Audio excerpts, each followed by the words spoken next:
chronique avec Dr. Lynne Deshôtels, propriétaire des cliniques CMIE. Lynne, le thème aujourd'hui, santé mentale et hormones. Non, je ne suis pas folle. Fait que tu penses qu'on sous-estime l'importance des hormones sur la santé mentale, hein? Bien sûr, Isabelle, hein. En fait, en médecine ou quand on rencontre des professionnels de la santé, on s'adresse souvent aux symptômes, puis on émet des diagnostics. Les symptômes, là, c'est la manifestation des conséquences de quelque chose. Alors, on sait très bien que les déséquilibres hormonaux sont à l'origine de plusieurs symptômes qui affectent, oui, la santé mentale. Et ce ne sont pas des diagnostics psychiatriques. On n'est pas psychiatrique. Ce que je trouve, c'est qu'il faut commencer à penser qu'il y a peut-être un déséquilibre hormonal qui est derrière des attitudes qui changent en préménopause, une intolérance. Il y a différents symptômes autour d'un déséquilibre hormonal. Je parle de déséquilibre hormonal parce que, puis il y a des hormones aussi qui sont impliquées là-dedans. On va en parler un peu plus tard tantôt. Oui. Mais alors, là, Lynne, une cliente qui vient te voir qui a 38 ans, 40 ans, je suis plus irritable, je dors mal, je suis impatiente. Normalement, il y a beaucoup de médecins qui vont dire « Hey, dépression, on va te donner un antidépresseur ». Toi, ce que tu dis, c'est qu'il y aurait peut-être un déficit en progestérone qui expliquerait les symptômes du point de vue psychologique. Absolument. En fait, c'est le phénomène d'avoir une baisse de progestérone qui est un peu plus rapide que les estrogènes en préménopause. On va avoir un déficit ou une moins grande production qui est beaucoup plus rapide de progestérone que d'estrogène dans la deuxième partie du cycle menstruel. Alors, ce ne sont pas les menstruations qui commencent à être déréglées comme les premières manifestations d'un déséquilibre hormonal, d'une préménopause, puis j'insiste sur le mot déséquilibre, parce qu'on voit de plus en plus de femmes, à cause de notre mode de vie, qui vont avoir précipité cette baisse inégale d'hormones parce qu'on est sursollicité au niveau du stress. Et la première raison de consultation pourquoi les femmes viennent nous voir, ce sont des symptômes psychologiques. Oui, on a une diapo là-dessus, Lynne, que tu as préparé, les symptômes psychologiques, première cause. On a une diapo qu'on va montrer à l'écran. Alors, ça peut commencer à quel âge, ça? À n'importe quel âge, Isabelle. Je pense que les femmes, on est sur le marché du travail. On a des circonstances aussi pour lesquelles on est en peut-être déficit relatif hormonal parce qu'on prend les contraceptifs à long terme, on a moins d'enfants. Alors, les symptômes d'irritabilité, de saute d'humeur, d'intolérance au stress, les troubles du sommeil, une émotivité face aux situations de la vie qui étaient moins présentes avant. De pleurer tout le temps sans raison, là. Ben, sans véritable raison. Est-ce que ça te tente, ça, Stéphanie? Stéphanie, elle écoute, elle a l'air absorbée dans le studio. Elle a l'air très absorbée par notre discussion. Ça te touche, toi? Non, mais je veux dire, c'est vrai que, tu sais, quand on nomme des symptômes comme ça, on se pose la question, mais là, ben, OK, peut-être que oui, ça, oui. Bon, ça pourrait être... C'est ça! C'est ça qu'on rapporte tout à nous à un moment donné, là. Ben oui, c'est fréquent. Puis il faudrait que les médecins se mobilisent puis comprennent ça au lieu de donner, justement, hey, on s'en va en antidépresseur ou anxiolytique? En fait, on médicalise une situation qui est pas c'est pas une maladie, c'est une transition, c'est une phase de transformation où on a de moins en moins d'hormones.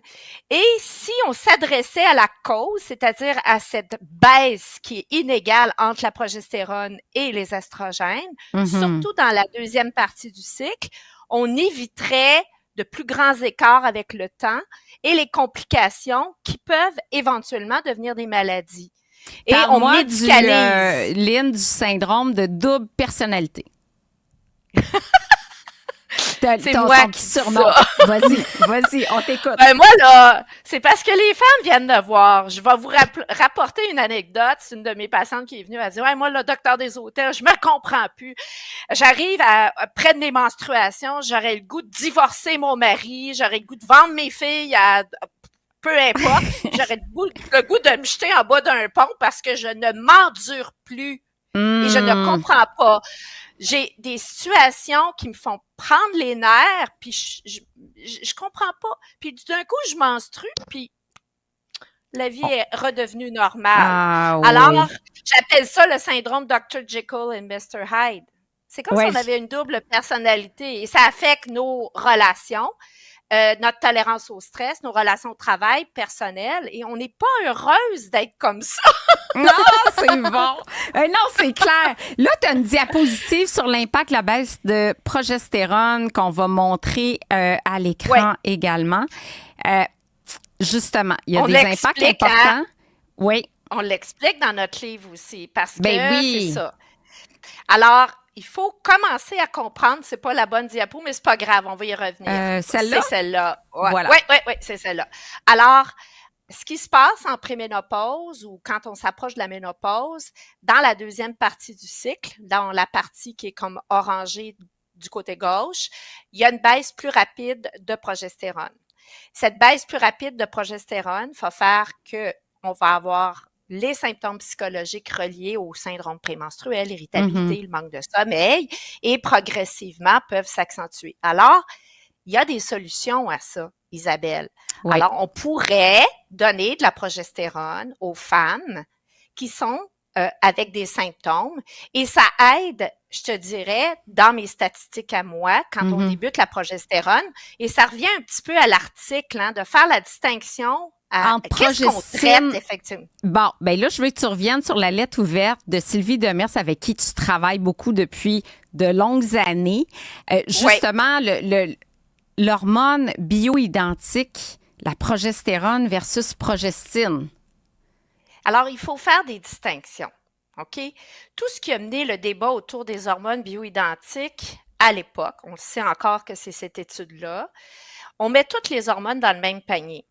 Mais les hormones ne sont pas toutes identiques. Elles ne font pas toutes le même travail au niveau physiologique dans le corps. La progestérone a des propriétés très importantes et en dehors de l'utérus. La médroxyprogestérone est une progestine. Ça ne fait pas les mêmes effets.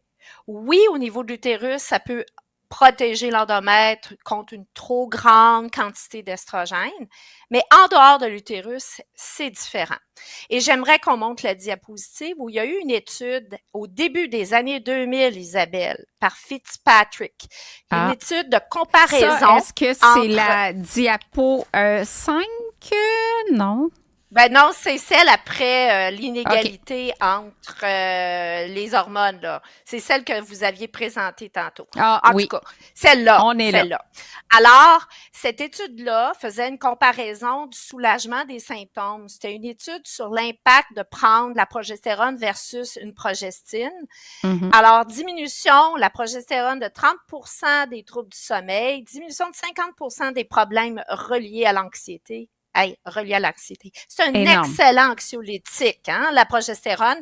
Diminution de 60% des symptômes de dépression, diminution de 30% des symptômes somatiques. On parle de douleur au niveau articulaire, au niveau musculaire, diminution du flot menstruel, naturellement. On donne la progestérone, on saigne moins. 40% des problèmes cognitifs, ça se joue au niveau du cerveau, et ça augmentait les fonctions sexuelles. Donc, c'est multisystémique, Lynn. Mais moi, quand je vois ça, j'ai dit pourquoi qu'une femme se priverait de ces impacts-là positifs sur sa santé physique et mentale et cognitive? Bien, c'est parce qu'on manque de connaissances. On ne traite pas la bonne affaire. Alors, dans l'article de la lettre de Sylvie, on peut avoir un déficit plus grand en progestérone plus tôt dans la périménopause. Alors, il faut y adresser comme étant la cause possible des symptômes psychologiques chez les femmes. Et moi, d'après mes statistiques, plus de 10 000 femmes regardées, 75% des femmes qui viennent pour des symptômes en préménopause à qui on donne de la progestérone cycliquement, un peu avant l'ovulation, après l'ovulation, dépendamment de qui on est et ce qu'on traite, 75% des femmes sont améliorées et restent fonctionnelles. C'est incroyable ce message-là, Docteur Desautels. Il faut vraiment que la femme devienne comme patiente partenaire et en parle à son médecin parce que Tu sais, avant d'avoir une prescription d'antidépresseurs, moi, je dirais, donnez-moi de la progestérone, équilibrer mes hormones. Tu sais, juste de voir l'anxiété qui est en croissance au Québec, notamment chez les femmes, de voir que la progestérone, ça peut aider, c'est une solution qui est facile. Absolument, mais au moins se poser la question, au lieu de médicaliser et psychiatriser une situation qui peut avoir des conséquences aussi, là. Prendre des médicaments, puis laisser aller les choses aussi, ça peut amener les femmes en épuisement professionnel, pas fonctionnel dans leur vie. Oui, et réellement en dépression. Une dépression, puis ça peut créer une dépendance. Je pense aux anxiolytiques ou encore antidépresseurs. Souvent, tu deviens un petit peu dépendant de ça.